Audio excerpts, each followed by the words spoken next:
Salve, salve, alunos! Chegamos para mais uma aula de história. Garoto, e passa muito rápido, né? O nosso combinado é muito simples. Abra o seu caderno. Já abriu? Coloca na parte superior a data de hoje. Isso, colocou? Ótimo! Aí depois você coloca o título da nossa aula. Por que eu falo isso? Você acaba anotando tudo aquilo que nós estamos falando aqui, as nossas aulas, etc, né? Quando chegar na semana de avaliação, você pega todas as suas anotações e vai estudar. Isso ajuda muito você a relembrar tudo que o professor falou e explicou durante a aula. Feito isso, claro, você vai partir para o 10, ou não? É claro, isso é com você, tá certo? Na aula de hoje, aluno, joga na tela, nós temos aí a Segunda Guerra Mundial, parte 2. E como nós já falamos sobre a primeira parte, não é isso? Olha aí, na aula 20.1, deixa eu ver se você está carimbado aqui, eu acho que não está carimbada não. Agora tá. Na aula 20.1, combates na Inglaterra e na África, a resistência europeia, ataque à União Soviética e aos Estados Unidos, e a expansão do conflito de 42 até 45. Fechou? Ligado? Vamos lá. Também na aula de hoje, aluno, você deverá saber dessas habilidades. Portanto, é necessário que você passe a analisar a produção da memória pelas sociedades humanas. Tá bom? O que mais? Identificar os significados históricos geográficos das relações de poder entre as nações. Feito isso, de boa. Tá bom? Avançamos. Segunda Guerra Mundial, parte 2.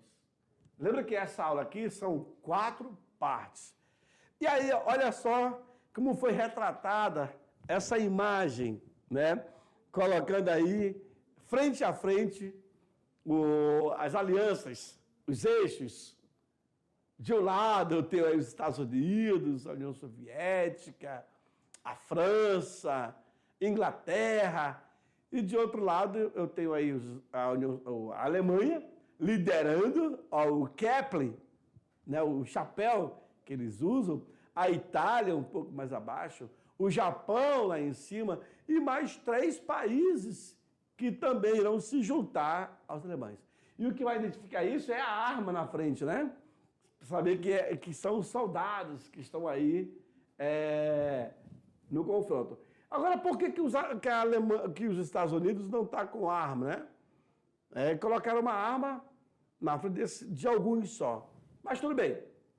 Senhores, no dia 3 de junho de 1940, o governo da Itália declarou guerra à Inglaterra e à França, entrando no conflito do lado da Alemanha. Entrando no conflito do lado alemão. Dias depois, correria a rendição francesa. Nossa, professor, então o domínio foi muito rápido? Foi, cara, foi muito rápido. Não teve nem como os franceses. Por isso que vocês viram aquela imagem do Adolfo Hitler tirando uma foto no cartão postal que é a Torre Eiffel. Então quer dizer que a França não reagiu? Não tinha como. Mas por que não tinha como? Lembram que a Blitzkrieg, aquela guerra relâmpago que os alemães adotaram, não tinha como o camarada sair dela, né? Porque foi de 39 a 42. A ofensiva alemã. De 42 a 45, nós temos aí a contraofensiva. Então, os outros países vão partir para cima para poder retomar os seus territórios. Essa imagem que vocês estão vendo é de um soldado alemão, basicamente, jogando uma granada de mão. Professor, a granada era assim? Sim. Houve uma evolução desses artefatos, né? Desse material bélico. Depois as granadas ficaram bem menores. E também aquelas minas terrestres, aquela por onde passa um tanque, uma pessoa destrói tudo. Hein? Então, avançamos. Combates na Inglaterra e na África. A Batalha da Inglaterra. Retratado nessas imagens. Gente, tu não tem noção o tanto de aviões que os ingleses tinham. Alemães também. Então, assim, para a Segunda Guerra Mundial, o investimento nessa área foi maciça, tá? Tu não tem noção. E as baterias antiaéreas criadas pelos ingleses ajudou muito a guerra contra os alemães. Porque a Inglaterra, por fazer parte de forma separada da Europa, através de uma ilha, se tentou conquistar os ingleses através das aviações. Mas as baterias antiaéreas derrubaram esses aviões alemães. E, por água, a marinha inglesa era a maior potência que existia no mundo. Depois passou a ser os americanos, certo? Então, toda uma leitura você acaba fazendo nessa trajetória. Quando você percebe, se contarmos os países neutros, como aí eu tenho a Irlanda, até então eram neutros, tá? Deixar isso bem claro. A Irlanda, Portugal e a Espanha, é possível dizer que na Europa Ocidental restavam principalmente as forças da Inglaterra contra grandes adversários nazistas. Então, os ingleses irão lutar maciçamente. Os ingleses irão lutar maciçamente contra os... o que mesmo? Contra o eixo, né? Contra o eixo. Contra o eixo. Então, por que isso, professor? Cara, porque os ingleses eram uma potência. Era uma potência. Mesmo esses países neutros, depois eles irão entender que era necessário fazer parte, tomar partido. Mas o cara só entende isso quando ele vê a tropa nazista invadir o seu território. Aí ele busca ajuda. É uma coisa incrível, né? Quando você era criança e você nasceu nesse período, quando conta a história de guerra, você vê aí, ó, soldados camuflados, se escondendo, né? Uma metralhadora aí, ó. E ali atrás um tanque que dava cobertura, sei lá. É uma coisa incrível. Nós ainda vamos falar com vocês sobre a Guerra do Vietnã, na década de 70. Aí é diferente, tá bom? O governo britânico era chefiado por Winston Churchill, tá? De 74 a... esse período aí, ó. Que liderou o país durante a guerra. Ao assumir o governo, Churchill declarou: só tenho para oferecer sangue, trabalho, suor e lágrimas. Temos perante nós longos meses de luta e sofrimento. Churchill acabou falando. É o primeiro-ministro inglês, né, que esteve à frente. Ou seja, daremos o nosso melhor, custe o que custar. Aí ele fala, né, daremos sangue, eu só tenho a oferecer sangue, muito trabalho, muito combate, muito suor, mas infelizmente, algumas baixas, alguns irão perder seus entes. Perante nos longos meses de luta e sofrimento.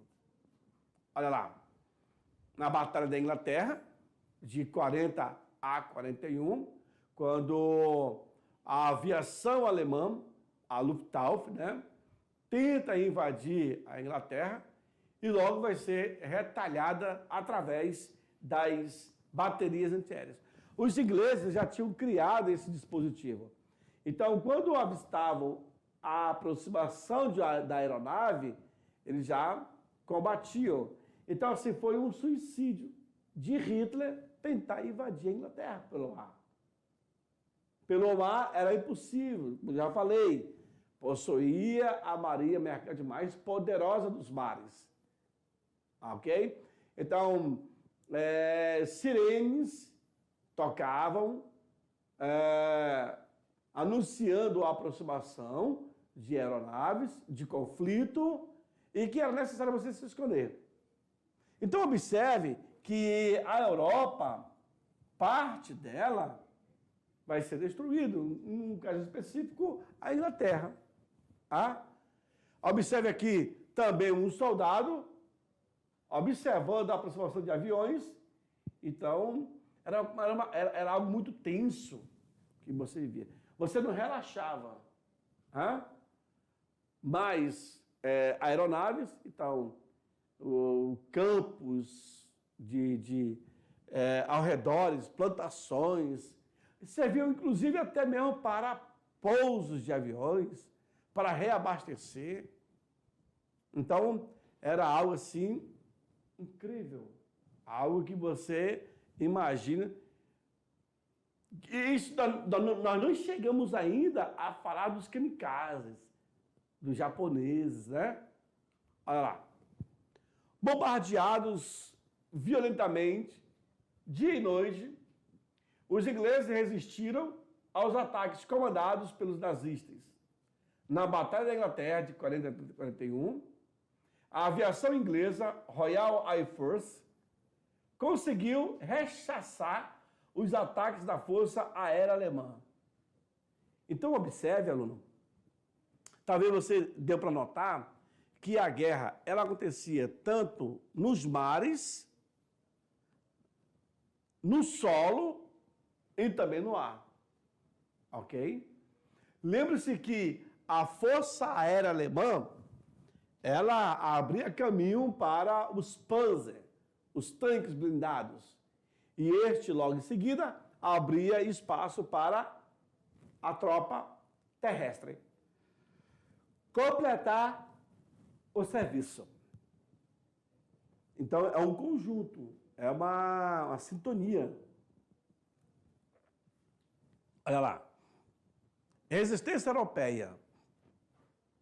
Essa resistência ela acaba acontecendo porque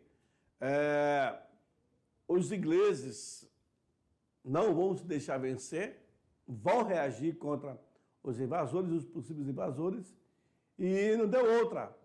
Vamos para cima. A organização da França, a França Livre, instalado em Londres, e liderados pelo general Charles de Gaulle, representava as forças da resistência francesa no exílio. Gaulle conclamava os franceses a lutar contra a ocupação nazista. E essa imagem, ela retrata muito bem os alemães em pleno território francês, e o povo, mesmo assim, mesmo pelo fato de serem conquistados, eles irão reagir a essa emboscada, grupos, milícias irão se formar para poder expulsar os alemães do seu território, tá bom? No norte da África, as tropas alemãs e italianas, comandadas pelo general Romeu, do African Corps, obtiveram aí vitórias sobre os ingleses, ameaçando inclusive a dominação britânica no Egito. E aí, pela imagem, tu pode observar a figura desse soldado, né? Como estava preparado com câmara de gás e etc., né? Uma proteção. E, assim, eles estavam em transformação, né? Melhorando cada vez mais o seu material bélico, seus ataques. E muita gente irá morrer nesse conflito. Diga-se que a Primeira Guerra Mundial vai matar para mais de 50 mil, enquanto a Segunda, 50 milhões, né? 50 milhões, mil é pouco. Enquanto a Segunda Guerra Mundial, está na casa de uns seus 100 milhões de pessoas. É muita gente. Muito, muito, muito. Né? Houveram diversas formas de resistência à dominação nazista, especificamente no território francês, como vocês viram a imagem lá atrás. Ocorreram manifestações pacíficas e também espontâneas da população até a formação de milícias armadas.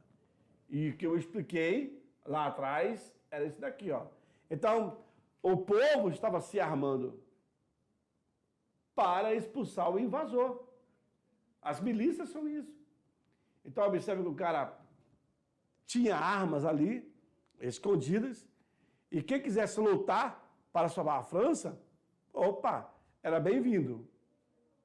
Tá bom? Até porque eles conheciam essas vielas, né? Esses corredores, esses becos, esses guetos. E aí encurralavam os alemães. Era uma resistência, certo? Então, querendo ou não, os alemães não foram muito bem-vindos na França. E aí, claro que nos mares, os alemães estão também dominando. Veja, isso aqui observe que é um alemão, devido à cruz de ferro, que ele usa como distintivo. E aqui já tem uma proteção, uma máscara de gás, viu? Acabou de ver aqui, ó, e aqui também é utilizado, tá bom? Olha lá. Essas formações de milícias que foram criadas na tentativa de salvar o território. E claro que eles acabam, né, se configurando como se fossem soldados e tal. É uma força que vai ajudar e muito. Em diversos lugares, a resistência armada, agindo na clandestinidade, sem ter nenhum preparo, é bom dizer isso, procurava destruir instalações alemãs por meio de sabotagem e também de guerrilha. Claro que quando eram pegos, eram todos mortos, não tinha dúvida. Né? Mas aí também, tu pode observar, aluno, que eles estão a caráter, né? É como se fossem soldados, mas não eram oficializados. Eram guerrilheiros, eram milicianos, eram grupos que tentavam ajudar a expulsar o invasor do seu território. Nesse caso, os alemães. Tudo bem? Aí, claro, eles faziam de tudo para não ser pegos, né? Porque se fosse, nossa. Ataque à União Soviética, né, e aos. Olha lá. Aí observa em Pearl Harbor, se não me engano, essa foto grandona aí de trás, lá direito, e aqui ataque à União Soviética. Vejamos. Em 41, ocorreram dois fatos que mudaram. Vejam, em 41, vão ocorrer dois fatos que mudaram os rumos e a dimensão do conflito, que é a Segunda Guerra Mundial. Primeiro e o segundo. Primeiro, invasão alemã à União Soviética, no dia 22 de junho, rompendo acordos anteriores. Lembra que eu falei para vocês na última aula? O Tratado de Brest-Litovsk, o acordo de não agressão recíproca, assinado entre a Alemanha e a União Soviética. A própria Alemanha, que vai chamar a União Soviética para poder assinar, ela mesma irá não cumprir esse acordo. Tropas alemãs invadiram a União Soviética, motivando a reação militar russo contra os nazistas. Aí não deu outra. Né? Se o cara não honrou o acordo, o compromisso, ele vai tomar o pior agora. Tá bom? Veja aí, senhores, essa é uma imagem da época, quando eles acabam marchando em direção aos territórios ocupados, e o povo ali, você observa o povo aqui do lado, todos, né, espantados, tenso, não sabendo que direção isso vai tomar. Olha aqui, talvez você observe aqui o cavalo puxando a carroça. Aqui, possivelmente, vem um rancho, né? A alimentação desses soldados que vão estar ali no fronte. E ali todo preparado, o capacete, o fuzil, as barracas. Hein? A invasão da União Soviética. Observe aqui, senhores, nessa parte vermelha que vocês estão presenciando aí, toda essa parte vermelha foi dominada pelos alemães. Toda. E agora você também observa essas setas lado direito de vocês. Ou seja, rumo a Leningrado, rumo à União Soviética, rumo a Moscou, rumo a Kursk e aí Kiev. Então, é aqui que mora o perigo adotado por Adolf Hitler. Se ele tivesse concentrado toda a sua força para o único alvo, aí era diferente. Mas não, ele dividiu em várias partes a força militar alemã. E é isso que vai fazer com que ele vai perder a guerra. Senhores, se não tivesse acontecido isso, com certeza estaríamos falando outros assuntos referentes à Segunda Guerra Mundial. Sabiam disso? Pois é. Os territórios. Veja que o Reino Unido se tentou, em 1940, conquistar, mas não deu êxito. Eles não conseguiram. E agora, você imagina, Hitler olhou para o território. Cara, tudo isso daqui eu já tenho. Vocês imaginem se ele conquistasse a União Soviética? O cara seria o dono do mundo. Não é à toa que ele chama de Terceiro Reich, Terceiro Império. Vejamos, pressionados pelos embargos econômicos de fornecimento de petróleo por parte do governo dos Estados Unidos, os japoneses atacaram a base de Pearl Harbor, a base militar que estava no Havaí. Era uma base americana. Então, os japoneses, querendo ter o controle dessa base, atacam. Não queriam que os americanos, inclusive, estivessem naquela região. Ataque japonês a Pearl Harbor no dia 7 de dezembro de 1940. Viu? Aí, moço, aí despertou a fúria americana.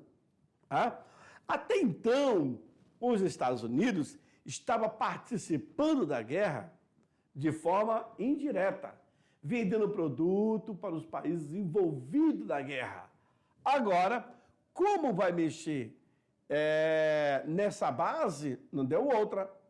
Os americanos terão sim que reagir. Aí, nós temos 3 conflitos simultâneos. Da Alemanha contra os russos, na União Soviética. Eu tenho outros países, inclusive o Brasil, na Itália, de Mussolini. E lá embaixo, eu tenho os Estados Unidos contra os japoneses. Aí, garoto, o caldo vai ferver. Quer ver? A expansão do conflito vai de 42 até 45. Com a entrada das forças militares da União Soviética e dos Estados Unidos, a guerra ganhou proporções realmente mundiais. E aí se diz, poxa, os americanos entraram no final da guerra totalmente descansados e, por incrível que pareça, todos os louros irão para eles. Vou levar toda a fama. Olha lá, os blocos antagônicos. De um lado, eu tenho países que apoiam as potências do eixo, como a Alemanha, Itália e Japão, e de um outro lado, eu tenho os países que apoiam as chamadas potências aliadas. Inglaterra, Estados Unidos, e União Soviética, além da França e da China. Enquanto a primeira World Primeira World War, né? Enquanto a Primeira Guerra Mundial foi a Guerra das Alianças, a Segunda Guerra Mundial é a chamada Guerra dos Eixos. Tá? Só para você ter uma ideia como estava definido. O Brasil participa da Segunda Guerra Mundial ao lado dos aliados. Viu aí?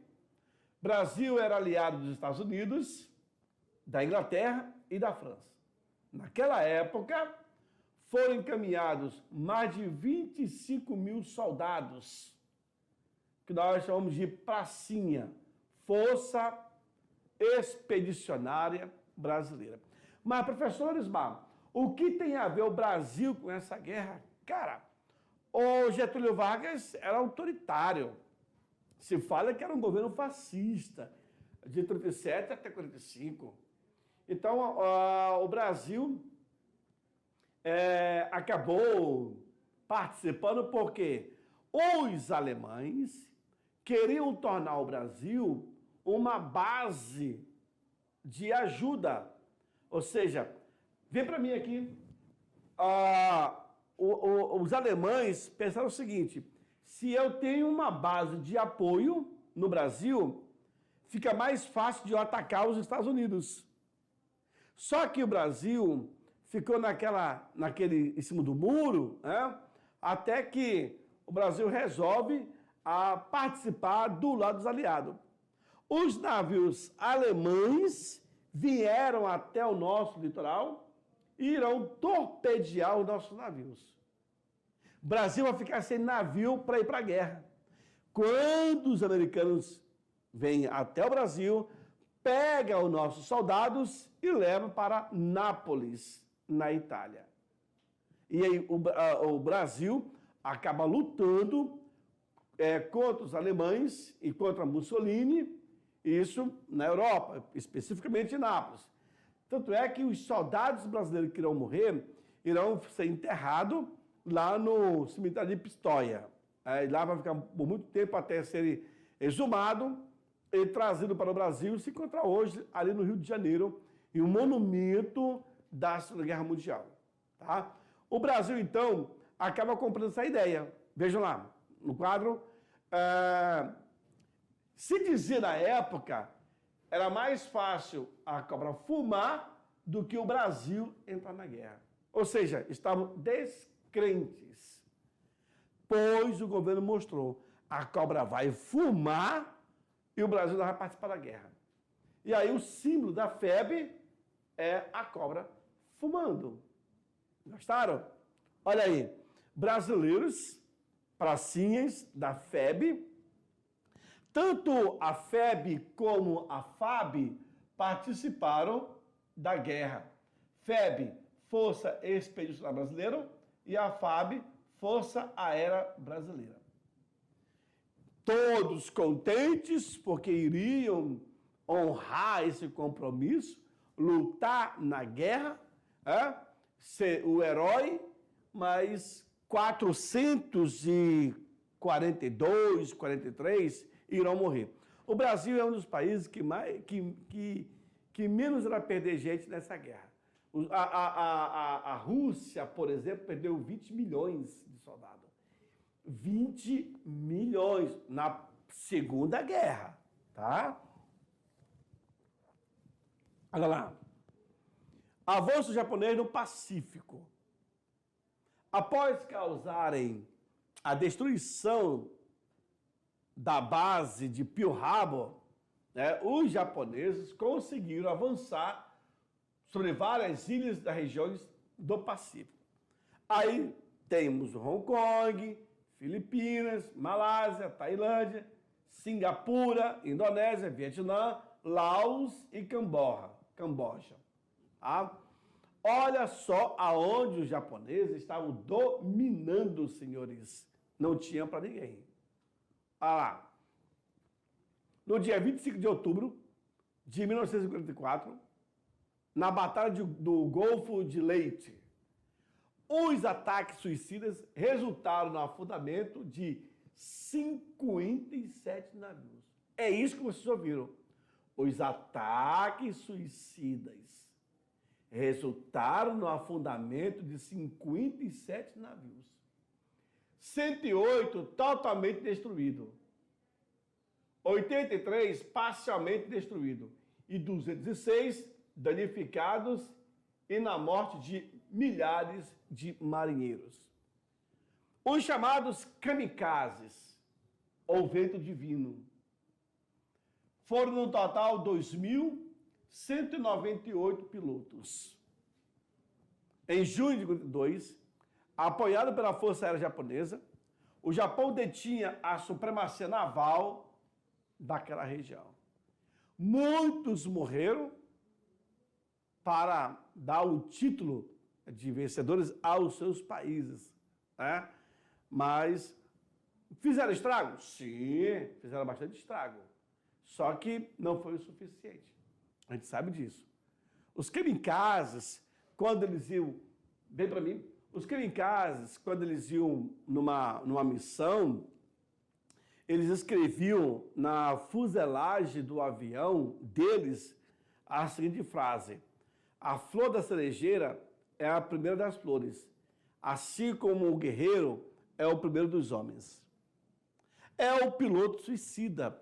Quando, na falta de armamento, na falta de munições, né, ali operando metralhadora, faltava, né, a munição, eles jogavam a embarcação, o avião, em cima da embarcação. Ou seja, se matavam. Eu vou morrer em prol do meu povo. Assim imaginava. Daí o termo kamikazes, vento divino, piloto suicida. Muitos fizeram isso, mas eles mal sabem que a guerra terminou e o Japão não teve lá esse domínio todo, mas foi a indução dos seus líderes políticos que fez acontecer isso, tá bom? Agora no quadro, 2.198 pilotos. Olha que interessante. E aqui, como eles se vestiam, se apresentavam. Brasil não foi diferente, senhores. Os nossos pracinha, nossa FAB, também tinha esse espírito aguerrido, né? Esse espírito de vitória. E foi para cima. Foi para cima. Nós temos aí, inclusive, se diz que foi um soldado brasileiro que teria matado Mussolini. Quando mata o Mussolini, ele será pendurado em praça pública de cabeça para baixo e vai levar cuspida na cara, ou cuspadas, né? Em plena praça pública. Exibiu o troféu. E Hitler não queria que o seu corpo fosse uma exibição, que o seu corpo fosse um troféu para o inimigo. Por isso que vários desses soldados que foram com o objetivo de lutar, deixaram lá suas esperanças e não retornaram mais. Servindo a pátria, servindo o seu país. Ok? Então, esses kamikazes, eles são muito conhecidos. São guerreiros, são bravos, são valentes, destemidos, ou seja, se for preciso dar a vida, eles darão com maior facilidade. E foi isso que aconteceu durante a Segunda Guerra Mundial. Meus queridos, vem para mim. Infelizmente, essa foi a nossa aula. Eu sei. Passou muito rápido mesmo, passou. Mas eu encontro vocês na nossa próxima aula, tá bom? Tchau, tchau.